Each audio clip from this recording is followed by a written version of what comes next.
Hello everyone and welcome back here to Lucky Loaders 15, where I'll be giving you 2 tips for tomorrow's horse racing. We'll be focusing on the domestic action again after what was a difficult Royal Ascot week for us. The first 4 days in fact, we didn't have any winners. We had a few places but no winners to write home about, and we finally got out of jail on the last day with a horse called Fox's Tails for Ocean Murphy and Andrew Bolden. It was a good ride by Ocean in the end.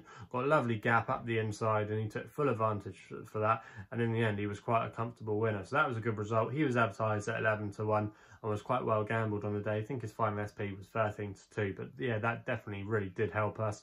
Also as well, we had a few good each ways. I know Gulliver was probably the best of them.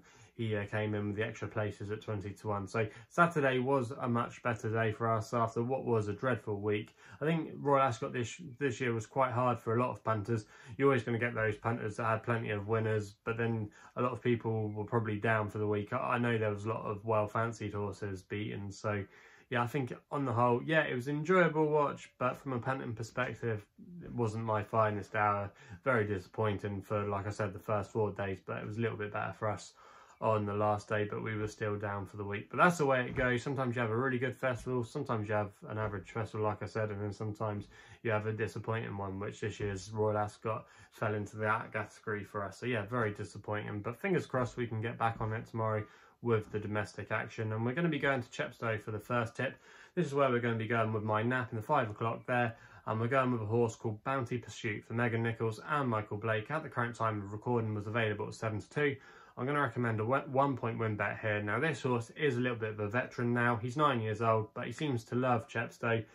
He's not finished outside of the first 3 on his last 3 starts, so it's a track that definitely plays to his strengths. And last time he showed us that he was coming maybe into a little bit of form. He finished second over 7 furlongs, and the handicapper did raise him up to a mark of 61. He raised him £1 for that effort. But if you go back through some of his old form, he's definitely well in. He was running last year, even though he didn't win, off much higher marks, even in the low 70s, where he was making the frame on a few occasions. So I think on some of his old form, he's quite well in. His last winning mark was 70, so if you go by that form, he's definitely well treated. And also as well, this soft ground shouldn't be an issue for him. In fact, actually, when he's encountered soft ground in the past, he seemed to have handled it really well. And he's by pastoral pursuits as well, whose progeny often get or often appreciate, I should say, a bit of juice in the ground. So he's got plenty in his favour tomorrow. He might be more effective over 7, which his last run was, but I think this could be a stamina test tomorrow if the ground does get on the testing side. It is currently described as good to firm, but it doesn't take too much rain there at Chepstow for normally it to be attritional stuff. So yeah, I think it could end up playing that way tomorrow. And I think at 7 to 2, I know he's the favourite, but I think there is a little bit of value in that price, so that's why he's going to be my nap of the day. We then go to Windsor for the evening card there. We go to the 8 o'clock for my next best. They are holding an inspection in the morning, but I saw Sophie Candy, who is the clerk of the course, say they are currently raceable, but they are expecting rain throughout the day, so this selection could be a waste of time. But my next best is going to be Big Boy Bobby for Jason Watson and Roger Charlton in the colours of Paul and Claire Rooney. Now at the current time recording, this horse was available at 11 to 2, and I'm going to recommend a 0.5 each way selection here. Now this horse, you are going to have to forgive his last run, where he seemed to be a little bit disappointing at Salisbury, where he made his handicap debut there off a mark of 77. However, I think he probably just needed it. This horse seems like he will need a run, and a lot of Roger Charlton's horses, I think, always come on for a run. They always strip fitter. And I think what could be quite interesting tomorrow is this horse getting back on testing conditions. Now, if you go through some of his form last year, arguably his best effort was his 5th place effort at Newbury, which came on testing ground.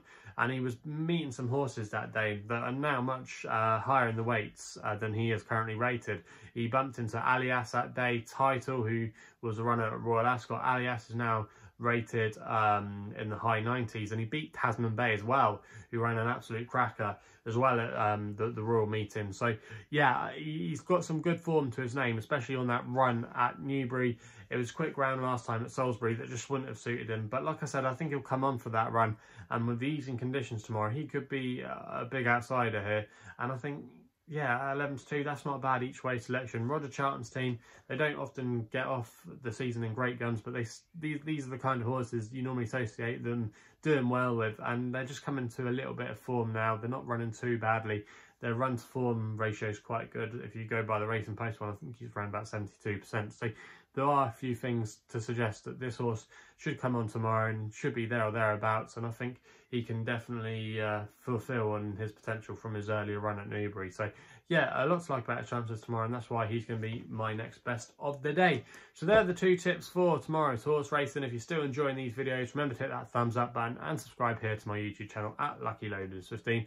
Also as well, if you want to follow me on social media, Twitter is the place to do so, where my handle is at LuckyLoader15. And if you want to find out a little bit more about myself, my website is www.chrisloaderracing.co.uk. So please gamble responsibly. Hopefully we can have a couple of winners for you tomorrow, and we'll be seeing you soon.